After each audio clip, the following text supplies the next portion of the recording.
Olá, é bom ter você de volta. Vamos ver algumas decisões publicadas agora na terceira semana de abril de 2019 que ajudam você a entender melhor o direito do trabalho e o processo de trabalho. A primeira decisão que vemos trata do exame em ação anulatória de cláusula que estipulava um percentual mínimo de encargos sociais e trabalhistas na elaboração e na apresentação de propostas de preços a serem apresentados em licitações, especialmente licitações perante o poder público. A dificuldade que se entrava a enfrentar é que, infelizmente, ainda se vê alguma ocorrência de inadimplemento de encargos sociais e trabalhistas no âmbito da terceirização, especialmente para a terceirização de serviços gerais. O que se buscava então com essa norma era de que não se apresentassem propostas que não seriam em realidade factíveis, ou seja, às vezes o proponente apresentava uma proposta que era bastante mais baixa que as dos demais concorrentes, mas que efetivamente não era possível ser cumprida, porque efetivamente a parte simplesmente evitava estipular o percentual correto de encargos sociais e trabalhistas, uma vez que os salários dos trabalhadores eram são relativamente comuns, às vezes até estipulados em normas coletivas, e consequentemente ao final do contrato não havia recursos para o pagamento de encargos trabalhistas, especialmente FGTS e algumas outras contribuições. Mas enfim, a emenda desse julgado diz que trata-se de cláusula que impõe a categoria econômica, empresas de serviços terceirizados, trabalho temporário, limpeza e conservação, a obrigação de, na elaboração de propostas de preços a serem apresentadas em série de licitação, praticar o percentual mínimo de encargos sociais trabalhistas de 83,17%. Nos termos da própria norma coletiva, o seu objetivo seria de assegurar a execuibilidade dos contratos e a adimplência dos encargos sociais trabalhistas pela empresa prestadora de serviço. Em tese, a cláusula assegura maior efetividade no cumprimento das obrigações contratuais pactuadas entre os sujeitos da relação bilateral de trabalho, em claro benefício do empregado, pois evita o artificialismo nos preços dos referidos encargos sociais e o rebaixamento desarrazoado da previsão de custos pelas empresas, o qual, caso praticado, produziria eventualmente a inexecuibilidade da proposta vencedora e a consequente inadimplência dos deveres trabalhistas. E continuamos no próximo slide. Contudo, embora elogiável a iniciativa dos sujeitos coletivos, a norma coletiva interfere diretamente nos processos licitatórios, podendo causar desequilíbrio na competição entre as empresas, na medida em que impõe a obrigação de apresentação idêntica, previsão de custos pelos concorrentes, e vinculando a administração a esse artifício. A matéria deveria ser regulamentada por lei nacional, que estabelece contornos claros sobre os custos sociais do trabalho a serem observados nas propostas de empresas prestadoras de serviços nas licitações, mas a ausência de norma heterônoma estatal não autoriza a regulamentação direta pelos próprios sindicatos, especialmente porque a administração pública só pode agir em conformidade com a lei em sentido estrito.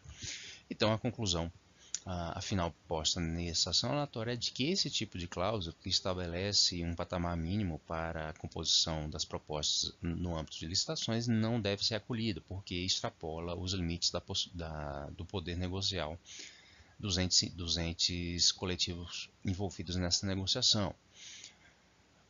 É possível encontrar em casos semelhantes algumas disposições legais e mesmo do TCU, especialmente, acerca da necessidade de que, por exemplo, cooperativas estabeleçam ou respeitem um percentual mínimo para a sua proposta, ou seja, uma adequação entre os encargos que seriam devidos por uma pessoa jurídica atual, comercial, de natureza comercial, e eventuais propostas apresentadas por cooperativas.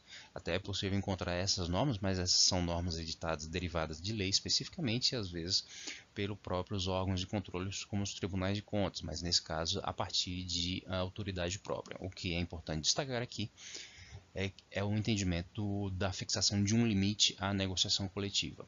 E aqui confirmando então, trata-se do recurso ordinário em ação anulatória 347, dígito 30 de 2016. A próxima decisão que vemos também é relativa à ação anulatória e também relativa aos limites da negociação coletiva. Por essa norma coletiva, por essa cláusula, se estabelecia uma possibilidade de suspensão preventiva no caso de necessidade de apuração de ocorrências no local de trabalho. Aqui se trata de norma estabelecida com trabalhadores da área de segurança. Então, trata-se do recurso ordinário em ação anulatória 772 de 57 de 2016. cuja ementa revela que extrapola os limites da criatividade jurídica da negociação coletiva, a fixação de afastamento provisório do trabalhador para apuração de eventual conduta faltosa praticada, com prejuízo da remuneração, já que esta está condicionada ao resultado da apuração, que pode durar até 15 dias. A norma autônoma juriscoletiva, ao estabelecer o procedimento de apuração da conduta faltosa do empregado, não poderá criar a hipótese de suspensão prévia do contrato de trabalho, sob pena de violação dos artigos 7º, 10 e artigo 462 da CLT.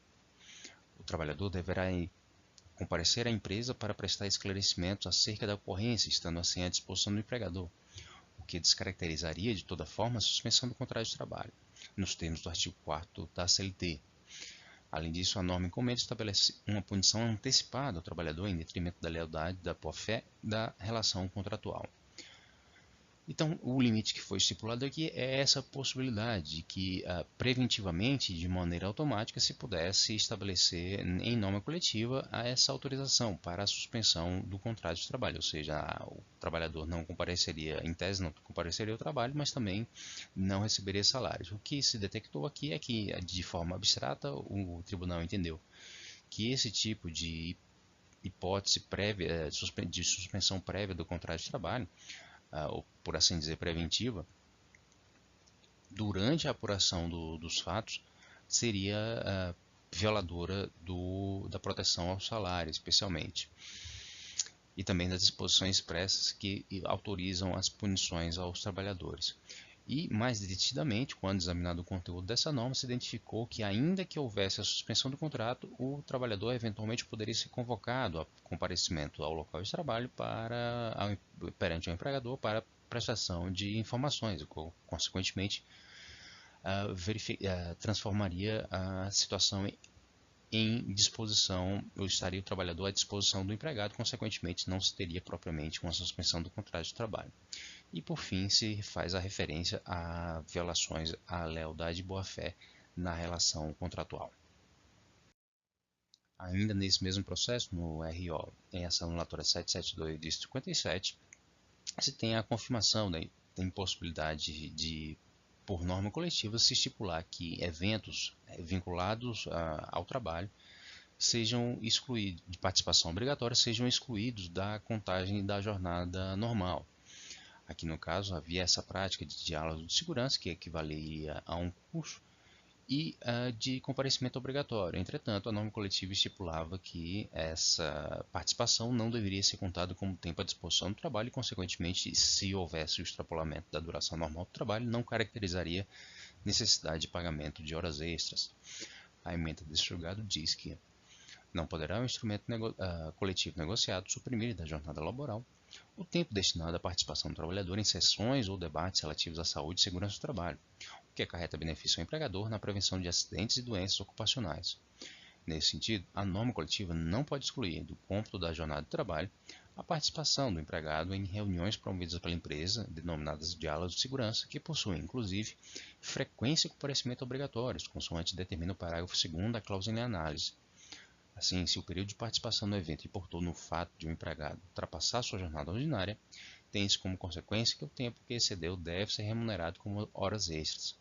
Então, nesse caso, se invalidou também essa cláusula por conta dessa circunstância. O trabalhador tinha participação obrigatória nesses eventos vinculados à prestação de serviço, mas se estipulava que a eventual extrapolação da jornada não caracterizaria a prorrogação dessa mesma jornada e, consequentemente, não autorizaria o pleito pelo pagamento de horas extras. Entretanto, o resultado desse julgamento foi pela invalidação dessa cláusula. Então, essas foram as decisões que nos chamaram mais a atenção como mais úteis para que nós compreendamos melhor o direito do trabalho e o processo do trabalho, e aqui na sua perspectiva coletiva, ou seja, nos limites da negociação coletiva. Se algum dos temas que surgiu nessas decisões ele chamou a atenção, ou você entende que merecem uma atenção diferenciada, deixe destacado nos comentários desse vídeo. Eu peço que você deixe seu like e divulgue esse material com outras pessoas que você entenda tenham interesse nesse conteúdo. E agradeço mais uma vez sua atenção. Nos vemos no próximo vídeo. Até mais.